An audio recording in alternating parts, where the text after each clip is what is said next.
Hello बच्चों, welcome back. कैसे हो आप सब हेल्दी तरीके से पढ़ाई कर रहे होगे मुझे लगता है कि। और आज हम लोग एप्लीकेशन ऑफ डेरिवेटिव में अच्छे प्रॉब्लम्स कुछ करेंगे जिससे आपको एप्लीकेशन ऑफ डेरिवेटिव के क्वेश्चंस करने में आसानी हो। जेईई मेंस में आप एक अच्छे नंबर के साथ, अच्छे परसेंटाइल के साथ आप क्वालिफाई कर सको, इसका हमें उम्मीद करते हैं। ठीक है, तो चलो आज हम लोग स्टार्ट करते हैं। 3 टॉपिक इसके अंदर मोटा मोटा होते हैं, टेंजेंट नॉर्मल, मोटोनोसिटी और मैक्सिमम मिनिमा। तो इनके रिलेटेड क्वेश्चंस हम लोग करते हैं। वैसे हमने देखा है कि जेईई मेंस में उतने कठिन क्वेश्चंस नहीं आते हैं कंपेयर टू जेईई एडवांस। तो अगर आपके बेसिक कॉन्सेप्ट्स भी ठीक हैं तो आपको इसमें फायदा होगा। टेंजेंट नॉर्मल में थोड़ा बहुत आपको, जैसे कि कोऑर्डिनेट ज्योमेट्री के फॉर्मूले भी अगर हो तो आपको अच्छा लाभ मिल सकता है। उसके अंदर आपको उसके अंदर कुछ चीजों का टेंजेंट, जैसे कि हाइपरबोला में, पैराबोला में अगर रेडीमेड अगर आप यूज करते हो तो आपका कैलकुलस के बजाय कोऑर्डिनेट ज्योमेट्री से जब फॉर्मूले आएंगे ना तो आपको ज्यादा फास्ट और काम जल्दी हो जाएगा। ठीक है, तो let's start. Number of integral order pairs A B such that a less than b and a power b equal to b power a। अब वो जो इक्वेशन तुम बना रहे दे रखे हो, 2 वेरिएबल में दे रखा है ना, तो हमें थोड़ा ध्यान से करना होगा। एक काम करते हैं, हम उस पर लॉग लगा लेते हैं। a का power b equal to b power a में दोनों साइड लॉग लगा लेते हैं e बेस में। तो a ln b, मतलब हम लोग को बेसिकली इसमें कौन सी इक्वेशन में इंटरेस्ट लेना है, हमें इस इक्वेशन में इंटरेस्ट लेना है, ln a upon a equal to ln b upon b। Okay, तो इसके पीछे का बैकग्राउंड देखो तो एक फंक्शन यहाँ ऑपरेट कर रहा है ln x अपॉन x, है ना। इस फंक्शन के अंदर आप क्या ढूंढ रहे हो, ऐसे 2 पेयर्स ऑफ इंटीजर्स a और b, ताकि इनकी वैल्यू बराबर हो जाए, है ना। 2 जगह पे पहले देखते हैं फंक्शन कैसे चल रहा है, मोटिलिटी उसकी देखते हैं। इसको डिफरेंशिएट करते हैं तो x square x1 upon x ln x into 1, तो 1 माइनस ln x आ रहा है।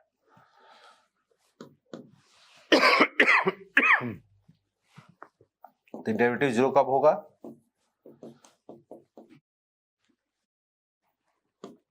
e पे।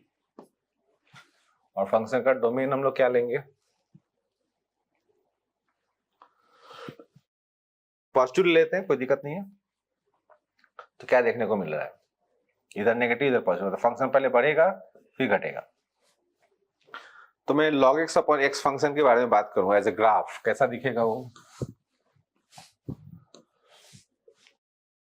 ऐसे आएगा और ऐसे टर्न लेके ऐसे चला जाएगा। आप थोड़ा टाइम लेके ग्राफ बना लेना, मैंने आपको बना दिया है। 1 पे तो मुझे लगता है log x upon x function 0 भी होगा, 1 पे 0 भी हो जाएगा। ठीक है ना।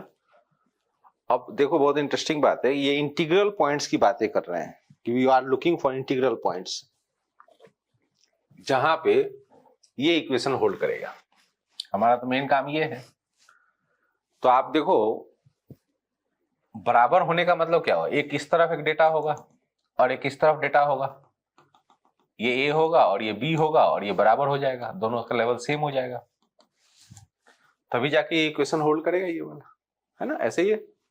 अब सिंस ये फंक्शन इंक्रीज करके डिक्रीज कर गया तो क्या होगा, इस तरफ के कितने इंटीजर्स हैं, वो भी लिमिटेड चॉइस है हमारे पास। अगर इस एरिया में देखो, इस एरिया में कितने इंटीजर, 0 तो ले नहीं सकते हो, पॉसिबिलिटी a की 1 और 2 ही है, 2 ही है, क्योंकि ये तो 2.71 होता है ना। तो कहने का तो उसके पहले तो 2 ही इंटीजर पॉसिबल है, तो a में ज्यादा चॉइस नहीं है। अच्छा, a अगर 1 लेते हैं तो वो भी नुकसान है, a अगर 1 लेते हैं तो इस जगह पे वैल्यू 0 हो जाएगी, तो आगे तो 0 होगी ही नहीं, क्योंकि फंक्शन तो लिमिट में जा रहा है 0। तो ये चीज a1 वैसे ही हट जाएगा। तो एक ही डेटा जो क्वालिफाई कर पा रहा है वो है a इक्वल टू 2, तो हमें वो 2 लेना चाहिए, है ना। दैट मीन्स कि a इक्वल टू 2 लेकर के आपको बराबर करनी है इसको ln 2 अपॉन 2 को ln b अपॉन b से। उस तरफ का नंबर कौन सा होगा ये देखना है। अब सिंस ये फंक्शन एक बार सिंगल तरीके से यहां से डिक्रीजिंग मोड में है, तो ये लेवल तो फिक्स्ड लेवल है 2 पे ये लेवल फिक्स्ड है, तो एक ही बार हिट करेगा ना, तो एक ही नंबर है, ये यूनिक है, b यूनिक है, ये दिख रहा है आपको कि वो डिक्रीजिंग ट्रेंड में है, इस लेवल को एक ही बार हिट करेगा। तो वो नंबर हम ट्रायल पे गेस कर सकते हैं, ये ट्रायल पे मिलेगा, ऐसे नहीं है कि इक्वेशन सॉल्व कर लोगे आप। ट्रायल पे आपको b e के बाद ढूंढना है, 2.7 के बाद ढूंढना है, 3 तो नहीं करेगा, 4 कर जाएगा। अब चेक करो 4 डालने पे ये बराबर हो रहा है कि नहीं हो रहा है, चेक करो, ln 4/4 कितना होता है? 2 ln 2/4, तो आ रहा है ना उसके बराबर, ln 2/2 के बराबर। दैट मीन्स कि हमें एक पेयर मिल गया है, a की वैल्यू 1 लूंगा, 2 लूंगा सॉरी, और b का वैल्यू 4 लूंगा। तो we have got just 1 pair with us, जिसमें ये चीज होगा।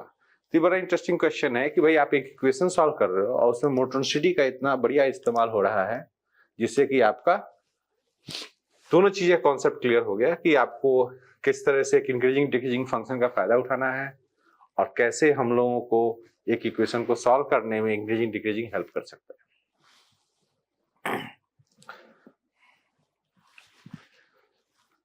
fx equal to this set of values of b for which fx है greatest value at 1, मतलब greatest value मतलब इसको एब्सोल्यूट मैक्सिमम चाहिए, लार्जेस्ट वैल्यू चाहिए फंक्शन का इस इंटरवल में, और वो भी कहाँ चाहिए? 1 पे चाहिए। ओके, तो 1 पे द डोमेन आप यहाँ से देखो, यहाँ पे डोमेन है, तो 1 पे इसकी वैल्यू कितनी आ रही है चेक करो। मान लो 50 डिग्री ग्राफ तो बनाने में हम टाइम नहीं वेस्ट करेंगे, 1 पे इसकी वैल्यू चेक करेंगे, तो 1 पे वैल्यू इसकी 5 आ रही है, 1 पे इसकी वैल्यू 5 आ रही है। तो कोई भी ग्राफ होगा क्यूबिक, है ना, हम लोगों को उसमें मतलब नहीं है कैसे जा रहा है ना, मान लो क्यूबिक है, इसका लेवल 5 आ रहा है ऐसे, ठीक है, और वैल्यू इसी के पास है। और ये जो है नेगेटिव -2x, देखो ये तो कांस्टेंट है, तो आप ये कह सकते हो ना ये कोई नेगेटिव स्लोप का ग्राफ है, स्ट्रेट लाइन है। अब ये भी एक पॉसिबिलिटी है कि ये नीचे रह सकता है, इसके साथ जा सकता था, और इसके ऊपर से भी जा सकता था। 3 पॉसिबिलिटी है यहाँ पे। इसका लिमिट क्या लेवल पे हम डिसाइड करेंगे कि कौन सा ग्राफ हमें मिला, बट हमें कौन सा चाहिए ये बताओ। ग्रेटेस्ट वैल्यू अगर हमें 1 पे 5 ही लेना है ना, और इसके पास रिंग है, तो हमें कौन सा ग्राफ सूटेबल रहेगा? ये तो ऑब्वियसली सूटेबल नहीं रहेगा, क्योंकि उसका लेवल ऊपर उठ गया 5 लेवल से ऊपर, ये तो नहीं चलेगा। आप या तो यहाँ रखो लेवल, इसी से नीचे उतार लो, या उसके नीचे रखोगे तभी चलेगा। तो ये दोनों ग्राफ वैलिड रहेंगे हमारे लिए। तो हम लोग क्या कहेंगे, जो इसका राइट हैंड लिमिट है फंक्शन का, right hand limit at x equal to 1, वो हम कंपेयर करेंगे विथ 5। कैसे कंपेयर करेंगे? उसकी राइट हैंड लिमिट की वैल्यू 5 से कम आनी चाहिए। राइट हैंड लिमिट कितना मिलेगा यहाँ से 1 पे? -2 प्लस log b स्क्वायर -2 को 5 से कम होना चाहिए, बराबर भी हो सकता है, यहाँ पे आकर बराबर हो जाएगा। इसी को हम सॉल्व करेंगे। तो log b square -2 less than 7, b square -2 को एक तो पॉजिटिव होना चाहिए because log has to be defined, और ये लेस देन इक्वल टू अगर एंटी लॉग लेते हो आप तो 2 का पावर 7 आ जाएगा। ठीक है, तो कितना हो गया? 2 से b स्क्वायर आपका लाई करना चाहिए, 2 का पावर 128 130 के बीच में आ गया। ठीक है, तो 2 से 130 के बीच में अगर b स्क्वायर है तो ऑब्वियस है कि आपका ये b का रेंज हो जाएगा, -√130 से -√2 तक और √2 से 130 तक। ठीक है, तो ये सिंपल कॉन्सेप्ट है, बस आपको ये ध्यान रखना है कि कहीं ऐसा ना हो कि आप इसको कंटिन्यूअस ही रख लो, तो फिर इंटरवल नहीं आएगा, फिर एक पर्टिकुलर डेटा आएगा।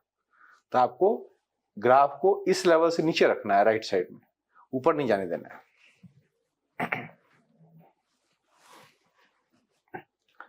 तो maximum value of this function is GB. अच्छा, जो मैक्सिमम वैल्यू आ रहा है उसको जीबी बोल रहे हैं, और बी वेरी कर रहा है तो उसका भी वापस मिनिमम वैल्यू मांग रहे हैं। ओके, तो एक चीज नोटिस करो आप, ये जो एक्सप्रेशन आप देख रहे हो ये एक्स स्क्वायर में क्वाड्रेटिक है। एक्स स्क्वायर को अगर टी मान लिया जाए तो ये जो एफ लिखा हुआ वो कैसा दिख रहा है? -t² प्लस 2bt, मतलब एक तरीके से क्वाड्रेटिक का नॉलेज हम यूज कर सकते हैं। अब ये बताओ आप मुझे कि ये जो क्वाड्रेटिक है ये डाउनवर्ड पैराबोला है। ठीक है, अब कब इसका मैक्सिमम वैल्यू आएगा बताओ? जब वर्टेक्स पे हम वर्क करेंगे तो इसका वर्टेक्स कितने पे आ रहा है? वर्टेक्स बी पे आ रहा है। देखो यहाँ से वर्टेक्स निकाल के -b/2a के हिसाब से तो ये आ रहा है। तो अगर आपको f का अगर मिनिमम वैल्यू चाहिए, सॉरी मैक्सिमम वैल्यू चाहिए, तो f का मैक्सिमम वैल्यू को इन्होंने जीबी के नाम पे कंट्रीब्यूट किया है यहाँ पे, मैक्सिमम वैल्यू को हम जीबी बोलेंगे। तो मैक्सिमम वैल्यू कब आया था? बी पे आया, तो बी डालो इसमें, तो -b² plus 2b² -3b, t की वैल्यू मैंने b डाल दिया, तो ये हो गया b² -3b। अब फिर से इंटरेस्टिंग बात हो गई, जीबी को एक वेरिएबल मान करके, बी को एक वेरिएबल मान के, फिर से पॉजिटिव वेरिएबल मान करके इन्होंने उसका मिनिमम वैल्यू ढूंढने की कोशिश की है। तो इस क्वाड्रेटिक अवेलेबल देखो स्टडी का, जी के जी भी एक ग्राफ है बी के बीच में, तो इसके साथ अगर डिस्कस करोगे 0 के बाद ऐसे, तो ये ग्राफ ऐसे जा रहा है, तो इसका भी वर्टेक्स यूज करो। तो ये सिंपल कॉन्सेप्ट जो क्वाड्रेटिक है ना वो हमारे काम आ गए। डेरिवेटिव जबरदस्ती नहीं लगाना है, आप लगा सकते हो but that will just waste your time. तो इसका वर्टेक्स कितने पे आ रहा है, b इक्वल टू 3/2 पे आ रहा है, तो उस समय आप gb का मिनिमम वैल्यू निकाल सकते हो। तो gb का मिनिमम वैल्यू कितना आ जाएगा,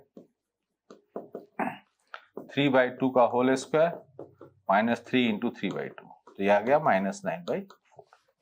तो इस तरीके से सिंपल क्वाड्रेटिक के कॉन्सेप्ट से भी काम आपका हो जाता है, बट आपको थोड़ा सब्स्टिट्यूट करने आना चाहिए, देखना चाहिए आना चाहिए कि भाई आप क्वाड्रेटिक लेवल पे इसको ला सकते हो। ठीक है, sum of absolute values of A such that the absolute maximum of the function is this, मतलब सबसे बड़ी वैल्यू इस फंक्शन की 1 है। तो अब जैसे कुछ बच्चे क्या करते हैं, ऐसे फंक्शन को स्ट्रेट फॉरवर्ड पकड़ के डिफरेंशिएट कर देंगे। अब ऑलरेडी उसमें ए है, 4 डिग्री नीचे से और ऊपर भी जाएगा तो पूरा डेरिवेटिव कचरा पचरा फैला देगा और परेशान हो जाओगे आप। थोड़ा समझदारी से काम लेना पड़ेगा। क्या बोला गया है कि फंक्शन की वैल्यू का मैक्सिमम जो है 1 है। तो लेट अस सी, कुछ और हम सोचते हैं इसके अंदर जिससे कि हमें सॉल्व करने में आसानी हो। ऐसा दिया गया है और ये ट्रू फॉर ऑल एक्स दिया गया है कि हमेशा के लिए हो रहा है। डोमेन तो आर है ना, देख लो डिनोमिनेटर में डिस्क्रिमिनेंट नेगेटिव है, पॉजिटिव चीजें हैं, ये पॉजिटिव है एक्सप्रेशन। तो आप पॉजिटिव एक्सप्रेशन अगर ये है ना तो इसको क्रॉस मल्टीप्लाई भी कर सकते हैं। तो x - 1 less than x4 minus x square plus 1 की बात चलेगी। That means x less than equal to x⁴ minus x square plus 2 की बात चलेगी। ओके, ना ये हम कर सकते हैं कैसे मैनेज, लेट अस सी। तो दो ग्राफ में बनाता हूं, y इक्वल टू ax और y equal to x4 minus x square plus 2। अब देखो x4 minus x square plus 2 एक इवन फंक्शन है, तो बहुत एक्यूरेट ग्राफ तो जरूरत नहीं है, लेकिन पॉजिटिव तो दिख ही रहा है ना, तो हम उसको मान सकते हैं कि कुछ ऐसा वो आया होगा। इवन फंक्शन है, क्वाड्रेटिक के हिसाब से देखो इसका वर्टेक्स एक्स स्क्वायर को t मान के करोगे तो उस तरफ एक वर्टेक्स है, इवन है तो इस तरफ भी वर्टेक्स है। तो ऐसा मोटा मोटा ये फंक्शन है, ये वाला y equal to x⁴ minus x square minus plus 2। ठीक है, अब ये बात समझने की कोशिश करो, 0 पे इसकी वैल्यू 2 भी आ रही है। ठीक है, अब हमारा रिक्वायरमेंट ये है कि y इक्वल टू x एक लाइन है और ये लाइन हमेशा नीचे वैल्यू जनरेट करे इससे। तो कैसा हो सकता है, ये लाइन कोशिश करेंगे हम लोग नीचे रखने का, जिसमें हम चाहे तो अगर लिमिटिंग केस में देखें तो एक टेंजेंट बना सकते हैं यहाँ पर। तो ये लाइन अगर ऐसे जाएगा तो हमारी वो बात सच हो जाएगी ना कि ये 4 डिग्री का एक्सप्रेशन हमारे लाइन से नीचे, हमारे लाइन से ऊपर है, सॉरी। तो उस केस में हम क्या करेंगे, इस लाइन को देखा जाए तो इसको टेंजेंट बना के सोचेंगे हम लोग यहाँ पे कि अगर इस जगह पे टच कर गया दोनों ग्राफ, उस वक्त का ए क्या है, तो उससे हम लोग रेंज निकालेंगे ए का, है ना। सम ऑफ एब्सोल्यूट वैल्यूज ऑफ ए लिखा है। ओके, बट एक चीज नोटिस करो कि क्या हम नीचे रखेंगे कि एग्जैक्टली इक्वल भी रखेंगे, क्योंकि अगर आप एब्सोल्यूट मैक्सिमम अटेन कर लिए हो तो इसका मतलब ये इक्वालिटी भी होल्ड किया होगा, इजंट इट। हम नीचे क्यों रखेंगे, नीचे नहीं रखेंगे, हम उसको टच कराएंगे क्योंकि हमें इक्वालिटी भी होल्ड करानी है।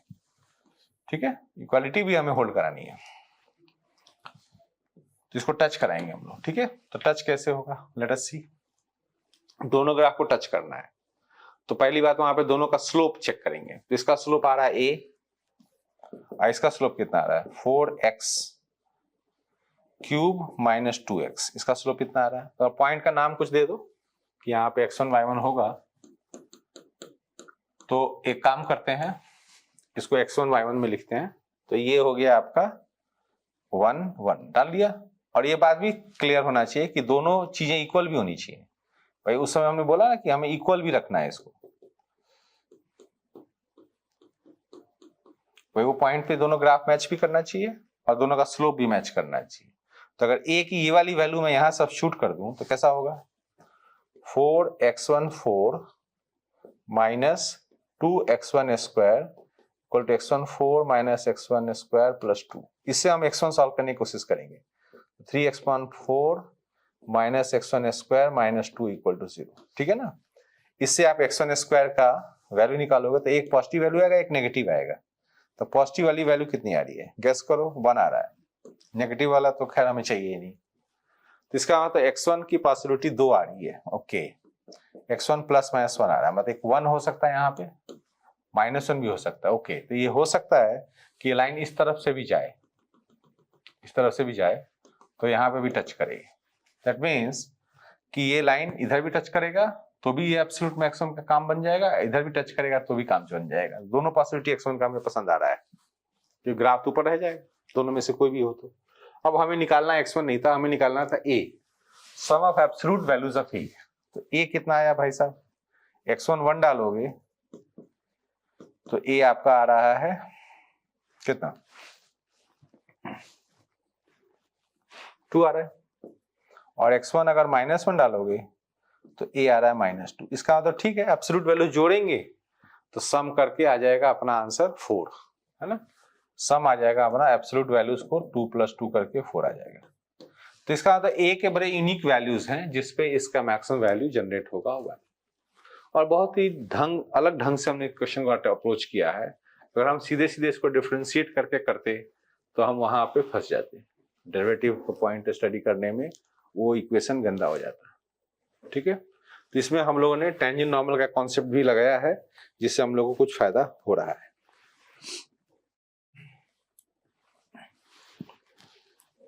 A cylinder is optimally revolving a rectangle about x-axis, the base of the rectangle lying on the x-axis and the entire rectangle lying in the region between the curve and the x-axis। मतलब ये कहना क्या चाह रहे हैं कि एक ही एक कर्व है। तो कर्व अगर आपको ध्यान से दिखाई दे रहा हो तो ये एक ऑड फंक्शन है और आप कर्व ड्रॉ कर सकते हो थोड़ा, it will look like this. Odd function है तो इधर का भी ऐसे आप बना सकते हो, लेकिन इधर का मैं स्टडी ना करके उधर ही स्टडी कर लेता हूँ, है ना, क्योंकि सिमेट्रिकल फिगर है तो जैसा उधर करेंगे वैसा इधर भी होगा।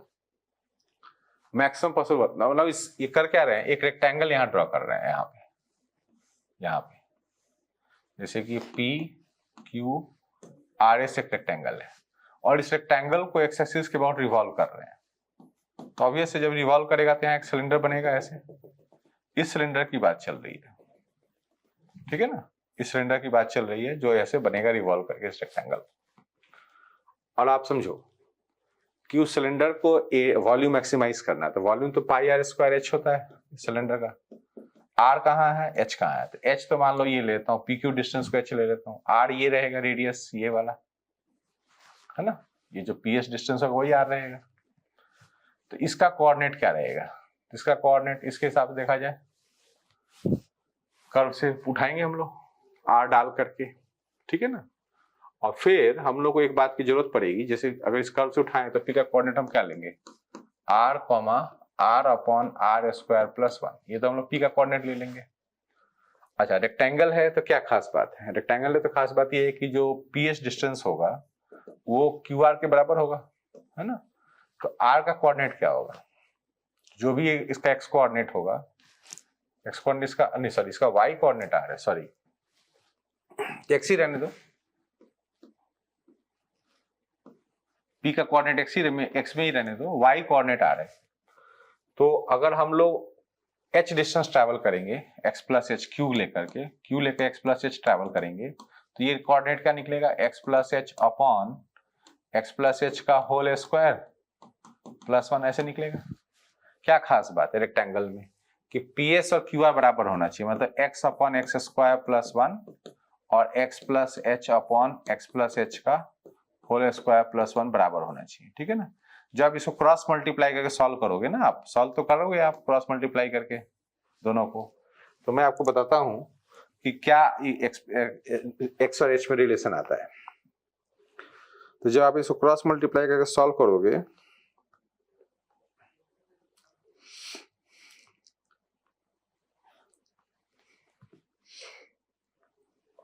तो आपको देखने को मिलेगा यहां से h = 1 - x²/x, ठीक है। तो ये आप क्रॉस मल्टीप्लाई करके h को सॉल्व कर लेना, बहुत सिंपल है सॉल्व करना, कोई कॉम्प्लिकेटेड नहीं है, वो काफी टर्म्स कट जाते हैं उसमें h आ जाता है, ठीक है। तो ये h आप यहां से निकाल लो, ओके। अब हम लोग वॉल्यूम का एक्सप्रेशन तैयार करते हैं। तो वॉल्यूम क्या होता है, πr²h, तो r क्या था, r उसका y कोऑर्डिनेट, तो r ये था, r इसका y कोऑर्डिनेट था, तो x upon x square plus 1 whole square h 1 minus x square upon x. ठीक है ना, ये जो एक्सप्रेशन आपको दिख रहा है ना, ये आप अगर सोच के देखो कि मैं इसको डिफरेंशिएट करके कैलकुलस लगा के करूंगा तो मुझे लगता है कि एक अच्छा खासा चैलेंज हो जाएगा उसको डिफरेंशिएट करना, रूट्स निकालना और रूट्स को प्लग करना। एक बहुत ही स्मार्ट वर्क हम यहाँ कर सकते हैं। बहुत इंटरेस्टिंग क्वेश्चन है कि अगर हम ट्रिग्योमेट्री का लाभ उठाएं थोड़ा बहुत, मैं आपको दिखाता हूं कैसे। अगर हम लोग ट्रिग्योमेट्री का लाभ उठाएं तो आप चीजों को फटाफट कर सकते हो। यही चीज बहुत इंपॉर्टेंट है अपने एग्जाम में कि अगर आप चीजों को नॉर्मल मेथड से लेते हो, जहां पे आप खूब डिफरेंशिएशन वगैरह आप कह रहे हो कि करके मैं पकड़ूंगा, टाइम अननेसेसरी किल होगा, एनर्जी खर्च होगा और आपका क्वेश्चन हो सकता है कई बार अटक जाए, आपको लगे कि कैलकुलेशन सही नहीं है, मे भी आप रास्ते पे सही हो। अब देखो इसमें ऑब्जर्वेशन वाली बात क्या है कि अगर मैंने ऐसे कर दिया और मैंने अज्यूम कर लिया एक्स को tan θ/2, अब देखो कितना इंटरेस्टिंग बात है ये, tan θ/2 अज्यूम कर लिया तो ये वॉल्यूम मुझे कैसा दिख रहा है, साइन थीटा, और ये दिख रहा है कॉस थीटा। ठीक है, और इसको मैं एज्यूम कर सकता हूं कि 5/4 साइन 2 थीटा बन जाएगा। अब आप ये बताओ कि इसका मैक्सिमम वैल्यू क्या होगा, ये तो ऐसे ही बता दोगे आप कि साइन 2 थीटा जिस दिन 1 होगा उस दिन मैक्सिमम वैल्यू 5/4 आ जाएगा। और थीटा उस समय कितना लिया होगा, किसी ने थीटा 5/4 लिया होगा, जिससे कि साइन 2 थीटा 1 आ गया हो। और 5/4 लेने का मतलब कि आपने एक्स यहाँ पे यूज किया होगा tan π/8। अब सोचो tan π/8 जो कोई अच्छा नंबर तो नहीं है, समझ में आएगा। उस तरह का रूट आ रहा है इस काम को करने के लिए। आप वो डिफरेंशिएट करोगे, पूरा उसमें जाओगे मैक्सिमम मिनिमम स्टडी करने, तो आप फंस भी सकते हो। तो दिस इज वेरी इंटरेस्टिंग कि आप चीजों में कुछ ऐसा ऑब्जर्व कर सको जिससे कि चीजें सिंप्लीफाई हो। कितने अच्छे से हम लोगों ने देखो मैक्सिमम वॉल्यूम निकाल लिया π/4 विदाउट गोइंग टू डिफरेंशिएशन। आपको तो वॉल्यूम ही निकालना था ना, तो मैक्सिमम वॉल्यूम π/4 आ गया। π/4 को आप सॉल्व करके देख लेना, 0.8 के आसपास आएगा, इस तरह का डेटा आएगा। समझ रहे बात?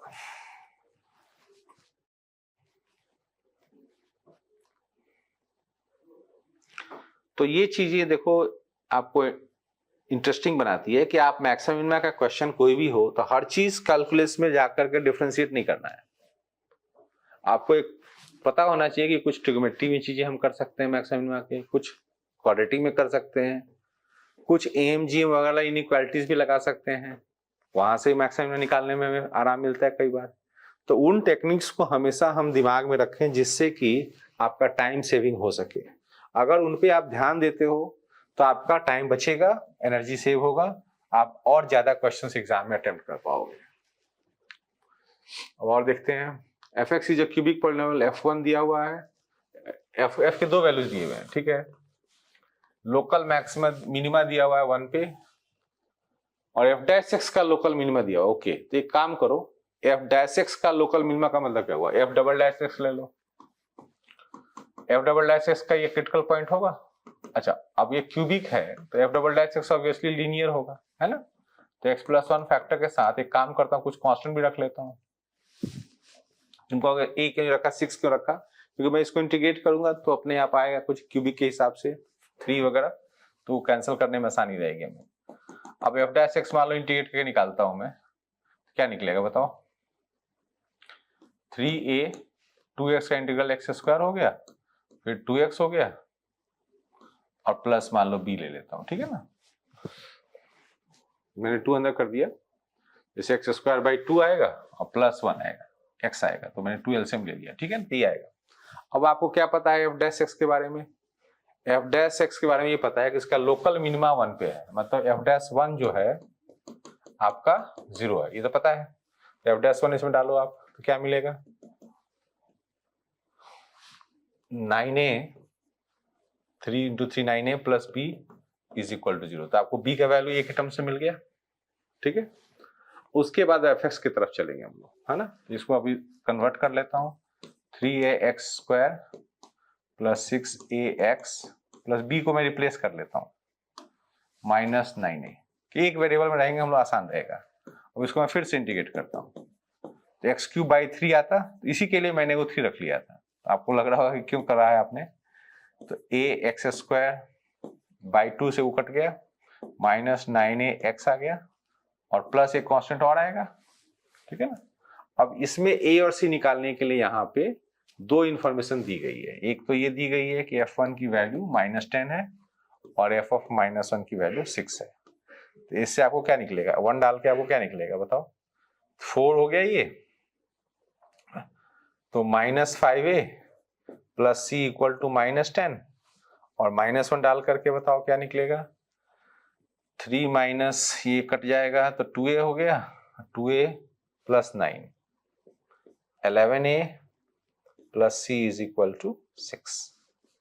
अब इसको आप सब्सट्रैक्ट कर लो, है ना, तो -16a इज इक्वल टू -16, तो इससे a1 आ गया, a1 आने के बाद c निकाल लो आप, c निकालने की वैल्यू कितनी आ गई, c निकालने के हिसाब से इसी में से ले लो, a1 लोगे तो कितना आ जाएगा c का वैल्यू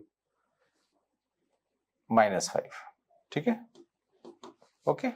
तो हमारा फंक्शन करीब करीब रेडी है, जिसमें a और c की जरूरत थी, a और c दोनों निकल चुका है।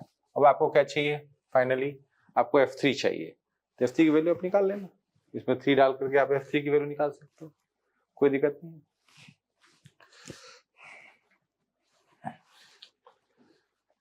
The function this has local minima at this and local maxima at this। अब दोनों में देखो कुछ रिलेशनशिप दिख रहा है, जैसे यहाँ का जैसे कोऑर्डिनेट देखो x कोऑर्डिनेट और इसका x कोऑर्डिनेट देखो, ये 2 log t लिख सकते हैं, मतलब एक दूसरे का डबल है, ठीक है, वो देख लेंगे हम लोग।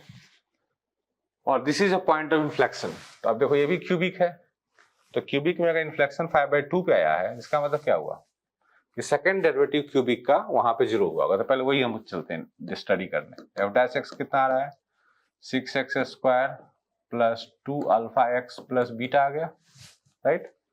इसमें हमें जो रूट्स हैं वो पता है हमें, 2 log t है और log t है, तो विल कंसीडर, बट अभी सेकंड डेरिवेटिव चलते हैं। एफ डबल डैश एक्स आ रहा है आपका 12x प्लस 2α, और ये 0 कब हुआ है, 5/2 डाल के, तो 12 इंटू 5/2 प्लस 2α इज इक्वल टू 0। इससे अल्फा कितना आ गया बताओ, अल्फा आ गया -15, ठीक है, ये बात पता चल गया कि अल्फा -15 है। तो आपका सेकंड डेरिवेटिव जो है 5/2 पे 0 जरूर हुआ होगा इन्फ्लेक्शन के चक्कर में, तो अल्फा के वैल्यू आपको पता चल गया।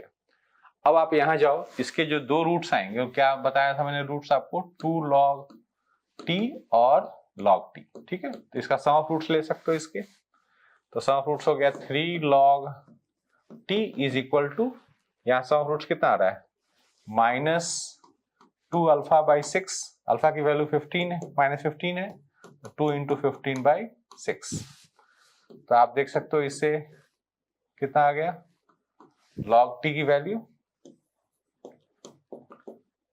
5/3, ठीक है, और आपको यहां से t मिल गया 3 के पावर में 5/3, ठीक है। तो इस तरह से आपका काम हो गया। तो इस क्वेश्चन में ऐसा लग रहा है कि लॉग वॉग लगाया गया है, तो उससे कुछ खास मतलब नहीं है। आपको ध्यान देना चाहिए कि आपको यहाँ पे एक डेटा फिक्स मिला है, उससे आपको यहाँ अल्फा का वैल्यू निकल गया है, और इसमें बीटा की वैल्यू जरूरत भी नहीं है, ठीक है, आपका ठीक है, आपको ये कोई वैल्यू तो इन्होंने बी के निकालने के लिए कुछ दिया तो है नहीं, तो आपका अल्फा के वैल्यू से ही काम चल गया। तो today we did a lot of questions on application derivative. I hope कि आपको ये बातें सब समझ में आई होंगी। कुछ चीजें आप और रिवाइज कर लो, और इसमें आपको मैक्सिमम मिनिमा के क्वेश्चंस डेफिनेटली जेईई मेंस में आते हैं, और कभी कभी टेंजेंट नॉर्मल मोशनिटी के एकाध क्वेश्चंस देखने को मिलेंगे। तो ये चैप्टर आपको जेईई एडवांस में ज़्यादा अच्छे से प्रिपेयर करना पड़ेगा, बिकॉज वहाँ पे क्वेश्चन सीरियस आते हैं, ढंग से आपको प्रैक्टिस करके जाना पड़ेगा, और ये अच्छा वेटेज भी रखता है जेईई एडवांस में। जेईई मेंस के लिए आपको बेसिक फंडामेंटल्स ठीक रहेंगे तो आपके उसके क्वेश्चंस डेफिनेटली हो जाएंगे। I hope you will definitely do well with this kind of effort, और लेट्स सी नेक्स्ट लेक्चर हम लोग किसी और टॉपिक पे लेते हैं और आपका मेंस की प्रिपरेशन को और अच्छा करते हैं। Thank you.